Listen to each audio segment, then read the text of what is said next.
जो अपनी गाड़ी श्रीकांत आप जो ये बात उठा रहे हैं, बहुत सारी बहुत गंभीर जानकारी, विषय है, बहुत बहुत सारी गंभीर विषय जानकारी। है।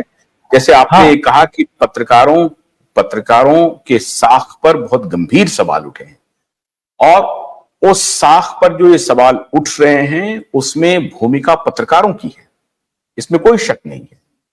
पत्रकारों ने खुद को इस तरह से बांध लिया है, वो एकांगी पत्रकारिता कर रहे हैं। मैं बार बार कहता हूं, आज हमारे क्यूबाइट नेटवर्क को व्यूअरशिप नहीं मिलती है इन मुद्दों पर। क्यों नहीं मिलती है?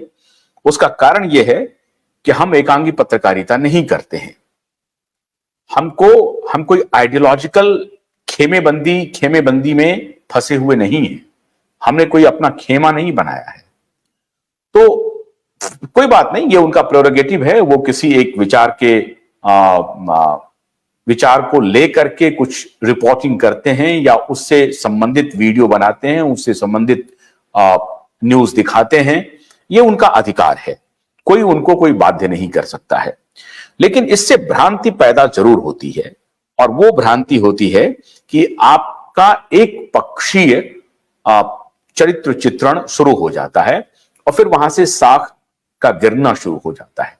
आज के दौर में वही हो रहा है।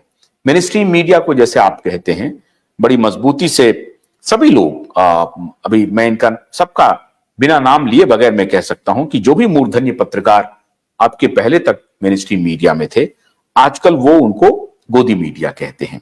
लेकिन जब तक ये मीडिया में थे तो इनको कोई गोदी मीडिया नहीं दिखाई पड़ रही थी।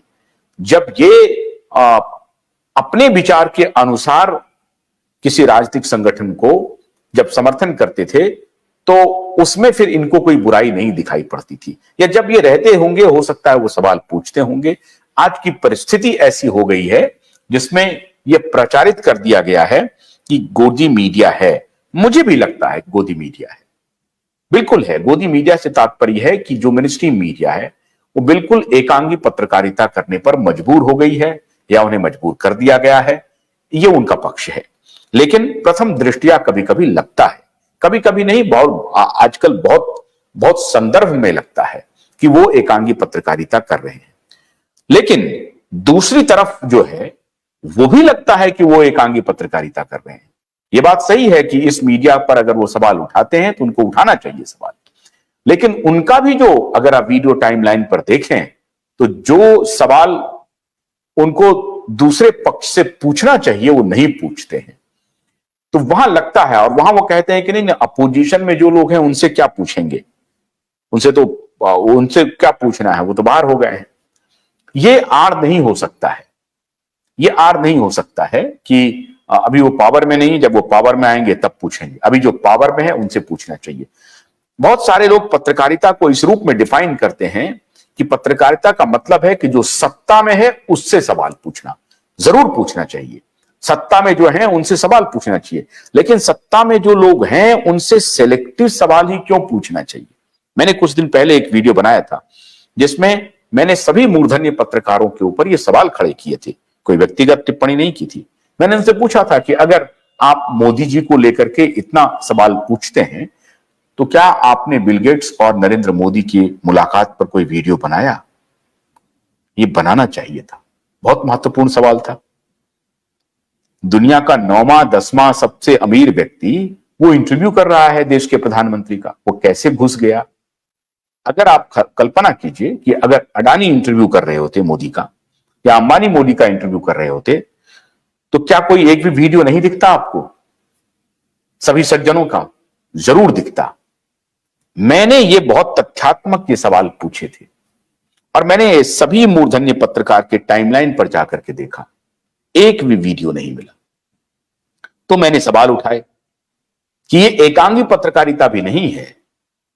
ऐसा लगता है कि आप किसी न किसी तरीके से इन्फ्लुएंस्ड हैं ग्लोबलिस्ट पावर से, और मैंने उसको कोरोबोरेट किया तथ्यों के आधार पर। मैंने तथ्य रखे सामने में कि आपके सामने तो मौका था। जब आपके टाइमलाइन को मैं देखता हूं, सरकार से आप सवाल पूछते हैं, आपका अधिकार है, आपको जरूर पूछना चाहिए। आप सदा साधुवाद के पात्र हैं, बधाई के पात्र हैं। आपकी बड़ी रीच है, आपकी फैन फॉलोइंग है, आपको लोग देखते हैं। आप जब सवाल पूछते हैं आपको बधाई हो मिलना चाहिए, साधुवाद मिलना चाहिए। लेकिन इसीलिए मैं ये सोच रहा था कि इतनी बड़ी घटना हो गई है, स्वयं बिल गेट्स भारत के प्रधानमंत्री के आवास में घुस गया है, वहां इंटरव्यू कर रहे हैं वो। इस पर तो ये लोग उनकी बखिया उधेड़ेंगे। मैं इंतजार कर रहा था एक भी वीडियो मिल जाए इनका, और शायद ये बनाते वीडियो, बनाना भी चाहिए था। मैंने बनाया, मैंने सवाल किया, मैंने सवाल उठाए और बहुत मजबूती से सवाल उठाए। आज नहीं, मैं पिछले 3 साल से सवाल उठा रहा हूं, आपको मालूम है। लेकिन इनका एक भी वीडियो मैंने नहीं देखा। मेरा आपसे यही है कहना कि जब आप व्यक्तिगत सवाल उठा देते हैं तो इंटेलेक्चुअल डिसऑनेस्टी जो है वो छुप जाती है।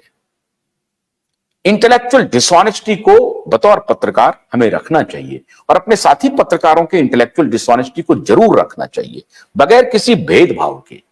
मैं अगर ये प्रतिक्रिया दे रहा हूं तो कोई इलविल है, ऐसा नहीं है। उनके प्रति या किसी के भी प्रति मेरा कोई दुर्भावना नहीं है, कोई इलविल नहीं है।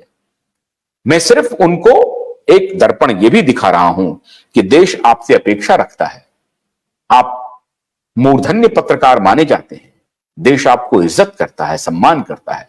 तो देश आपसे यह जानना चाहता था कि आपने इस पर कोई राय क्यों नहीं रखी। पूरी कोविड के दौरान महामारी के ऊपर गोदी मीडिया ने मान लीजिए कि कोई सवाल नहीं खड़े किए, लेकिन हमारे ये सभी साथी मूर्धन्य पत्रकारों ने एक भी सवाल नहीं किया, एक भी सवाल नहीं किया। गन्ने की कड़ी बुनियाद, जिसे मराठी में खुडक्या और कुछ उत्तर भारत के क्षेत्रों में खुटकी भी कहा जाता है, उसे केवल भोलानाथ का 2-in-1 बैटरी ऑपरेटेड हार्वेस्टर कम ब्रश कटर आसानी से और बिना रुकावट के काट सकता है।